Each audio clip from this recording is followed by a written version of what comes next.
ദുബൈയിൽ പുതുക്കിയ പാർക്കിംഗ് നിരക്കുകൾ നിലവിൽ വന്നു. സോൺ എയിൽ ഇരട്ടിയോളമാണ് നിരക്കിൽ വർധന വന്നിരിക്കുന്നത്. പരിഷ്കരിച്ച പാർക്കിംഗ് സമയക്രമവും നിലവിൽ വന്നു. ഇന്ന് രാവിലെ 8 മണി മുതലാണ് ദുബായിൽ പുതുക്കിയ പാർക്കിംഗ് നിരക്കും സമയക്രമവും നിലവിൽ വന്നത്. 7 മേഖലകളായി തിരിച്ചുകൊണ്ടാണ് പാർക്കിംഗ് നിരക്കിൽ മാറ്റം കൊണ്ടുവന്നിരിക്കുന്നത്. സോൺ എ, സോൺ ബി എന്നിവയിലാണ് നിരക്കിൽ മാറ്റം വന്നിരിക്കുന്നത്. വാണിജ്യ കേന്ദ്രങ്ങളിലുള്ള സോൺ എയിൽ നിരക്കിൽ ഇരട്ടിയോളം വർധനയാണ് നിലവിൽ വന്നിരിക്കുന്നത്. സോൺ എയിൽ അരമണിക്കൂർ പാർക്ക് ചെയ്യുന്നതിന് 2 ദിർഹവും 1 മണിക്കൂറിന് 4 ദിർഹവുമാണ് പുതുക്കിയ നിരക്ക്. സോൺ ബിയിൽ 1 മണിക്കൂറിന് 3 ദിർഹമാണ് പുതിയ നിരക്ക്. ബഹുനില പാർക്കിംഗ് കേന്ദ്രങ്ങളിൽ മണിക്കൂറിന് 3 ദിർഹമായിരുന്നത് 5 ദിർഹമായും ഉയർന്നു. സീസണൽ പാർക്കിംഗ് നിരക്കിലും മാറ്റം വന്നു.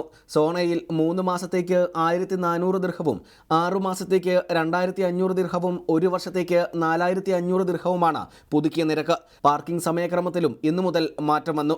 രാവിലെ 8 മണി മുതൽ രാത്രി 10 മണി വരെ പാർക്കിങ്ങിന് ഫീസ് നൽകണം. ഉച്ചയ്ക്ക് 2 മണി മുതൽ 4 മണി വരെ ഉണ്ടായിരുന്ന സൗജന്യ പാർക്കിംഗ് ഒഴിവാക്കുകയും ചെയ്തു. അതേസമയം വെള്ളിയാഴ്ചകളിലെ സൗജന്യ പാർക്കിംഗ് സൗകര്യം അതുപോലെ തന്നെ തുടരുകയും ചെയ്യും. Reporter, Dubai.